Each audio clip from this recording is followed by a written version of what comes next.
First question, please. Tom Deasy. Hey, Usman, congrats on the knock today. Just your thoughts on how you batted today, how you went about business, and just how the pitch played and how you felt trying to get in on that pitch.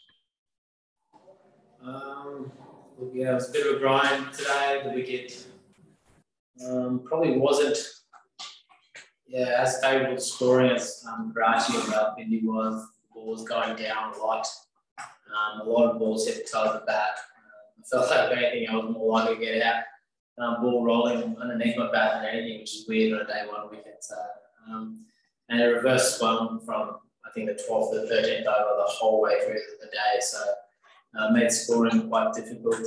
But yeah, just grinding means like just working at creating a partnership and trying to do what we could in day one. So, quite happy with that. Mel Farrell, please. Thanks, Brian. Hey, Uzi, just wondering if you can talk us through or give us an insight to what that early spell from Shaheen was like when he took those wickets and looked to be bowling it at his new ball best, I suppose, and had quite a sort of tussle with you and Steve Smith for a while. Yeah, Shaheen's obviously a very good new ball bowler. He's a very ball bowler too, but he had his tail up. Got Daisy early and then obviously got Marnus in the same over. It's not ideal that, but he's a world-class bowler, so you've got to respect him. I don't feel like the wicket was doing a lot other than going sort of down. Even at the start, I feel like it was nipping around too much, but Test cricket's never easy. Every time as a batsman, when you come in, you're vulnerable, and Shaheen was on the money today, so you got a few rewards. Alex Malcolm, please. Well played, Usman. A question about Steve. You've obviously seen a lot of him, batted a lot with him, and he looked really sharp when he came out today, and then you've mentioned how the wicket slowed up significantly and got lower. Is there anything you've observed opposition teams have been able to do to tie him down from a scoring rate perspective more recently than perhaps when he was at his absolute pomp? Not really sure, to be honest. I don't really know the stats what they were in Australia. The wickets here are very, the game goes through phases. You can score quickly at the start of times, and then once the ball gets a bit softer, the holder starts reversing, it can be a bit of a holding pattern. Same with spin. You get lots of runs really quickly, and then they bowl well for a period of time, and you just have to respect it. The fact that he's going out there consistently scoring runs every game is the biggest probably credit to him. He's batting really well at the moment. Obviously, he hasn't got a big one here, but he's doing all the hard work, and he's actually, the process I reckon is right. He's going about it the right way. You can't force the game out here. You can try and get the fielders in the position you want, but once they spread the field out a little bit, you can only do so much. So I thought he was batting really well today. He was stiff, his back was stuck in his pad. I've been there, it's happened to me a couple of times. It's not fun when it happens. It's almost dead in slow motion. So, you bowl that ball against Steve Smith, he's hitting it 99 out of 100 times, probably 100 out of 100 times. Yeah, his back just got stuck. So, a little bit unlucky, but that's a game. Andrew Ramsey, please. Thanks, Brian. Hi, Usman. Speaking of bats, I just wanted to ask you about yours. It looked like it's had a fair bit of action, obviously, over the last month or two, and had a bit of surgery from the umpire while you were out there. Was it, you had to change it? Is that an old favourite? Is it the same one you've been using since you came back into the Test team? Yeah, I've definitely held on to that bat maybe a game too long already. I don't want to let go. It's a beautiful bat. The handle went. I felt it go in like the first hour of the day, and I was like, it's still good. It's still good. I tried my hardest to get it going as long as I could, but then it totally just went. And yeah, I don't like changing it. I think I scored more runs with this year all the way from Shield cricket into Test cricket. It's one of my faves, but luckily I've got some belters just waiting in the wing. So fingers crossed they can do the same thing. But yeah, it's always never nice letting go of a favourite. But yeah, I've got some good ones coming hopefully.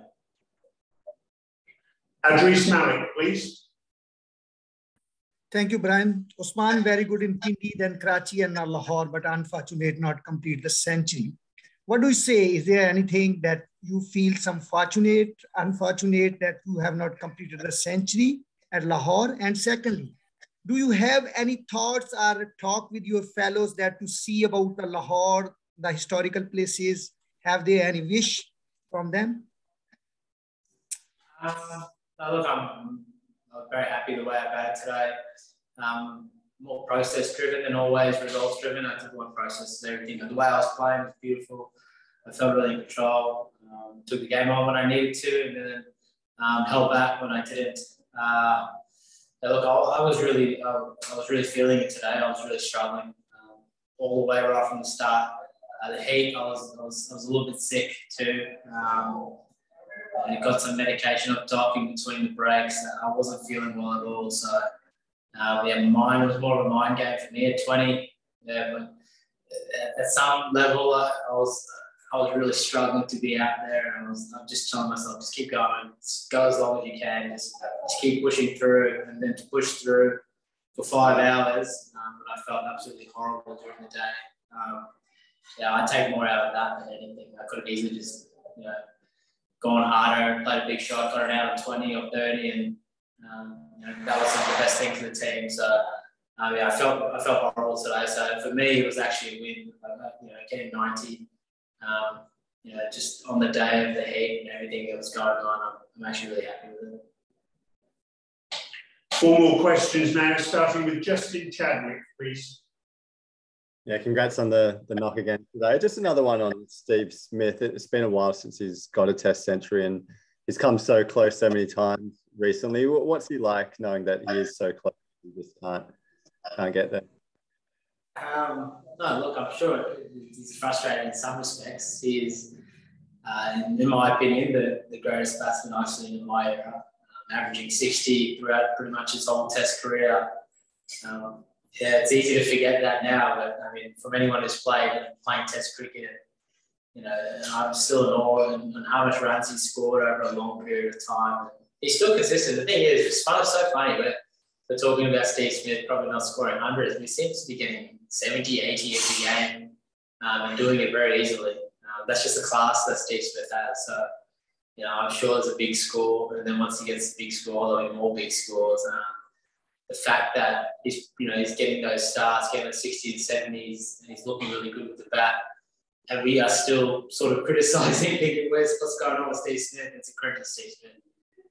The fact, as I said, the fact that he averaged 60 for such a long time, the odds say that he's going to get a big one very soon. Bharat, please. Thanks, Brian. Hey, Usman.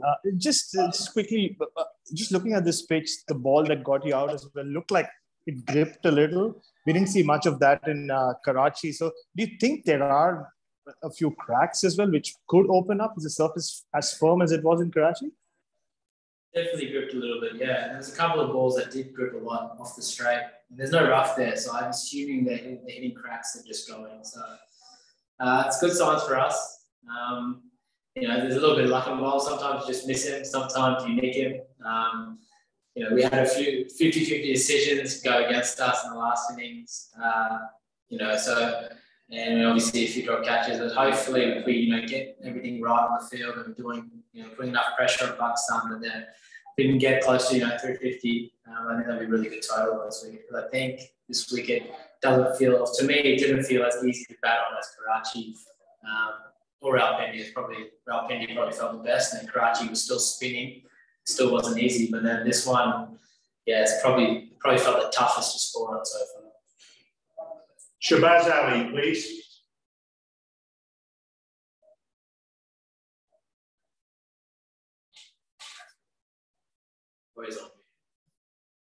Okay, last question then from Rai Aslan.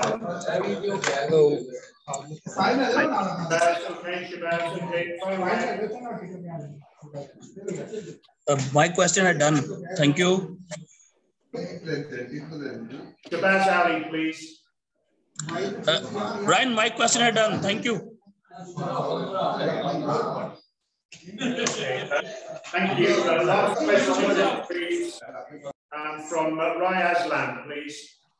Hi, thanks, Brian. Usman, well played today. I'm sorry if it's been asked already. One thing has been very consistent in this series that you have been performing very well, batting very well in the first innings. So what is your thought process? How you plan for the day? Like, is it a plan that you have to set the tone on from the very beginning? So how you plan for that? No, not at all. I don't know what the wicket's going to play like. I don't know what the bowlers are going to do exactly. I have a fair idea what they're going to try to do, but I plan as well as I can and then adapt as I see fit out there. My game plans are changing constantly while I'm out there, depending on what I think the bowler's trying to do, how he's trying to get me out. I'm always thinking as to what's going on. So there's no method to the madness. It's fortunately I've got a bit of experience under my belt now. I've been through a lot of different situations, so you can't protect everything in cricket. I just try to play the odds in my favour and bat as I see fit. And it's not too much other than that, if I'm being honest. Thank you very much, everyone. Take care.